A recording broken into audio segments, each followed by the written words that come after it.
Oui, Africa SME Forum a été créé en 2012. Aujourd'hui, c'est une plateforme de 33 280 entreprises dans 53 pays, 31 pays d'Afrique, 22 pays hors d'Afrique. Cette plateforme est un endroit où les entreprises trouvent en leur sein des partenaires, des sous-traitants, des équipementiers et des financements. L'Afrique a besoin de diversifier ses partenariats. Voilà des partenaires qui sont à nos portes et pour lesquels nous pouvons réaliser de belles choses. Je crois qu'aujourd'hui, sur le volet des infrastructures, routes, ponts, ports, sur le volet des énergies renouvelables, bien sûr, mais pas que, et sur tout ce qui est équipement, transformation des villes, l'urbanisation est galopante en Afrique. On a besoin pour cela d'avoir, sur le plan de l'immobilier, sur le plan de la structuration de l'eau, donc assainissement, sur le plan des transports publics, autant de chantiers sur lesquels nous avons des partenaires du monde arabe qui peuvent accompagner l'Afrique. Aujourd'hui, pour pouvoir attirer des capitaux, il faut être solvable. On dirait dans un foyer, dans un ménage, si on veut emprunter de l'argent en banque, il faut qu'on montre des relevés qui donnent envie de cela. Donc on a besoin en Afrique d'avoir des finances qui sont tenues. Quand on a emprunté, il est toujours délicat de réemprunter pour payer la dette précédente. Donc c'est une question de structuration de nos capitaux et de notre épargne. Une des solutions, il me semble, c'est de lever l'épargne intérieure. C'est-à-dire qu'aujourd'hui, l'Afrique emprunte beaucoup sur les marchés internationaux, elle emprunte moins auprès de sa propre population, alors qu'on a là un vivier possible.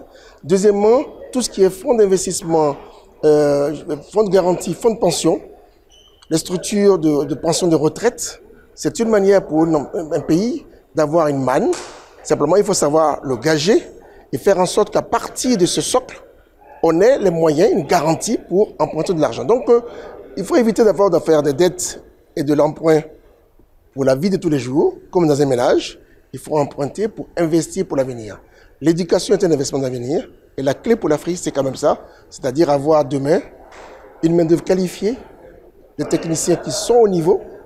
Si on veut rattraper le retard qu'on a perdu sur la Thaïlande, la Corée dans les années 70, c'est de passer par l'éducation et d'investir sur la transformation industrielle de nos économies et de nos pays. Je suis très très heureux que Financial Afrique ait mis en place dans sa 6e édition le monde arabe. On voit bien avec nos interlocuteurs une approche très très saine, très directe sur les secteurs pour lesquels ils ont besoin d'avoir des partenaires. Bien sûr, comme tout partenaire, ils ont besoin de leur intérêt. Nous avons de la matière première, nous avons de l'énergie, dans le sol et le sous-sol. Mais la perspective première, c'est d'équiper nos pays. Donc aujourd'hui, je pense, avec le monde arabe et avec les autres, c'est que l'Afrique attire des capitaux qui s'investissent en elle pour préparer l'avenir. Parce que le continent ne pourra pas être toujours un continent qui pourvoit des matières premières pour le monde. Il faut qu'il devienne industriel. Transformation industrielle de nos produits, qu'ils soient agricoles ou de consommation. En 2 mots, produisons, transformons ce que nous consommons. Ce serait une manière de permettre que nous ayons de l'avenir pour nos enfants et notre continent.